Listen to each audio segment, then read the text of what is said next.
SSS or the Social Security System nag-invest sa CPG. Ang tanong, maganda ba yung kanilang decision?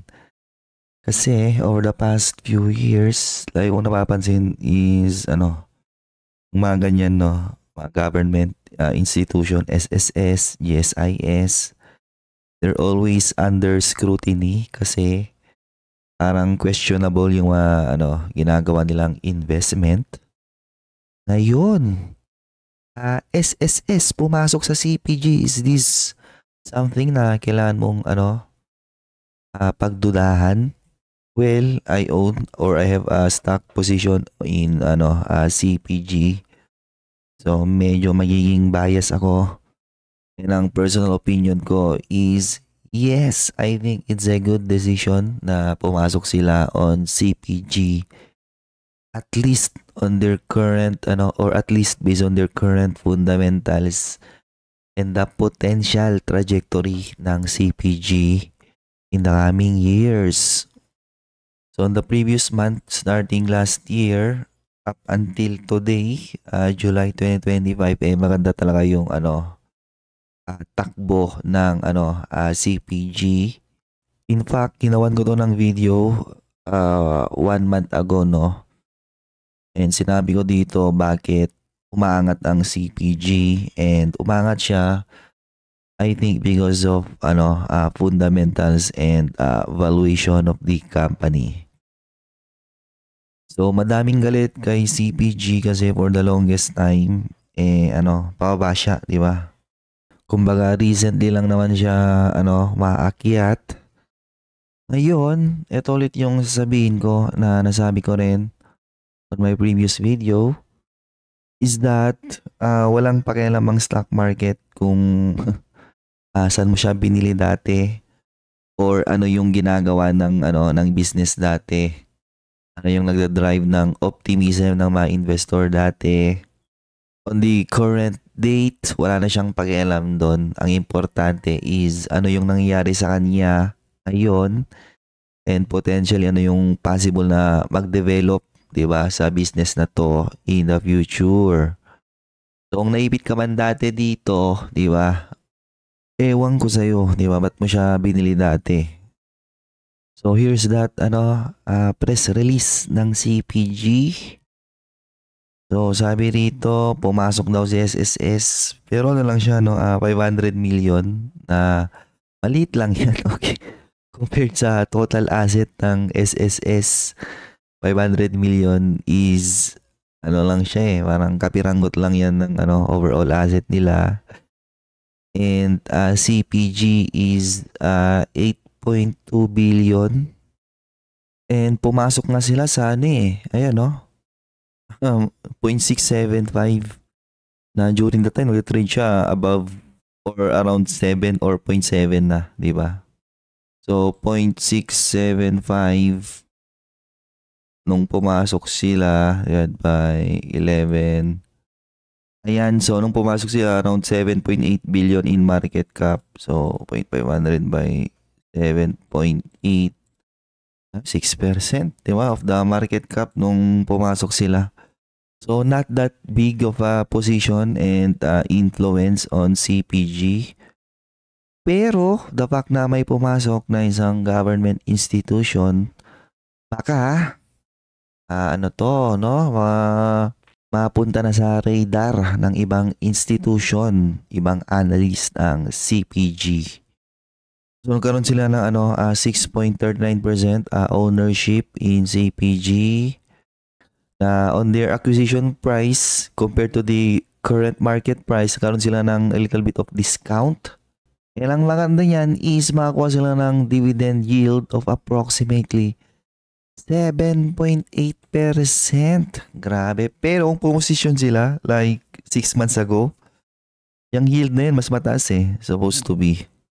Kasi yung time na di pa gaano pinapansin ang Century Properties, di ba? Despite gumaganda yung growth trajectory ng business.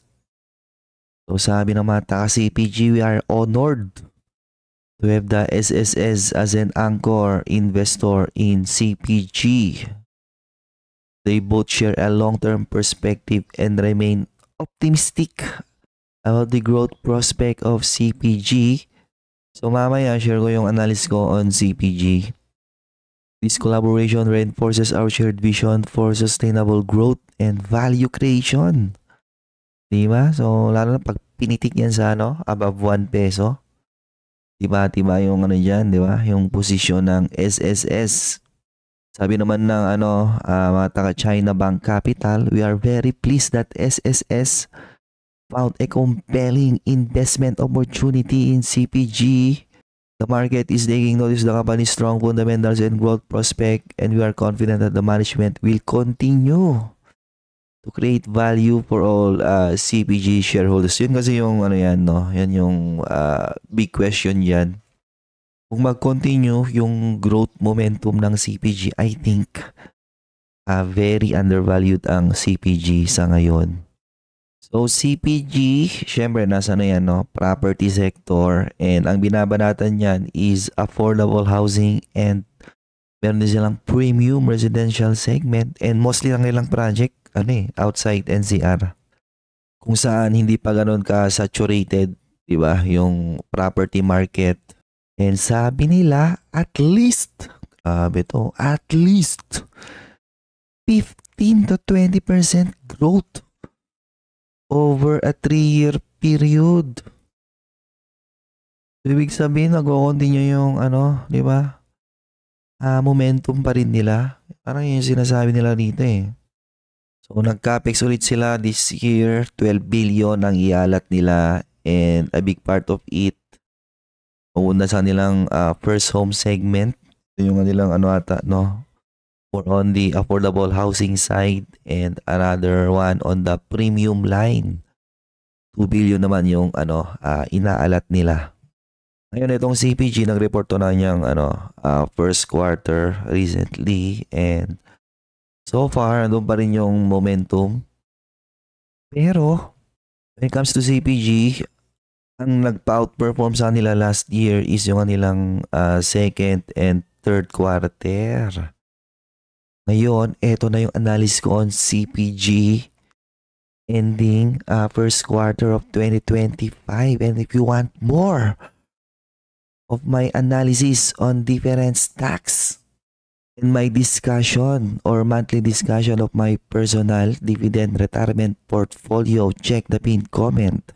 So here's CPG, and as you can see, post-COVID continuous yung growth nito, pero yung kanyang massive outperformance nag-start siya.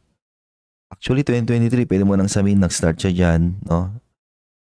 Pero 2024, mas lalo pa yung pumitik, no? Or tumalon yung kanyang profitability.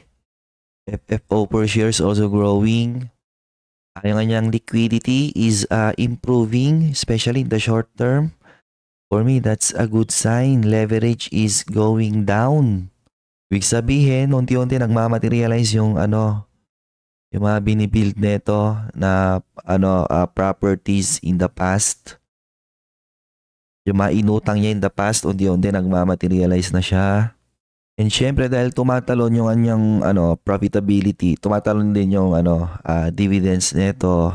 So makikita nyo rito na last year tumalon na yung dividend yield neto eh. Taas sila ng dividend payout ratio. So at current price last year 5.4, then ngayon 7.11. Okay. Pero eto tumambay to around 0.3, di ba?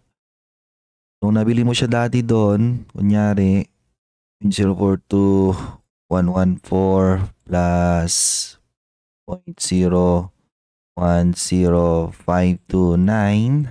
So ito yung dividend rate nila this year by 0.3. So kung nabili mo siya dati doon, that's a yield of yield on cost of 17.5%. And then, ito yung current valuation ko sa kanya, 1. So, kahit ma-maintain lang nilang performance na ganito, no, and mag-flat sila in the next coming years, 1.2.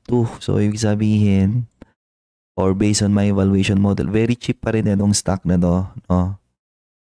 1.2, ayan. So nag-earn sila ng around 2.4 billion last year. So based on last year's earnings, no, they're only trading around 3.4 na PE ratio.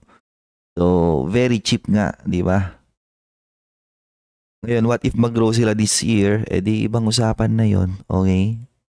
So I think if mag-grow ang CPG this year, I think above 1 peso is very possible for this stock. In fact, pag una siya sa 1.2, uy, that's additional 62% upside. Pag una siya 1.46, dito pa yan, Brad. That's almost an easy double. Pero yun nga yung tanong, di ba? Kung magko-continue sila, eh based sa nilang statement, mag-grow daw sila 15 to 20%, di ba? For the next 3 to 5 years. If that happens, then maybe yan na yung galaw ng or ito na yung maging galaw ng CPG for the century. Ang tanong, do you want to follow my analysis on CPG? Check the pinned comment.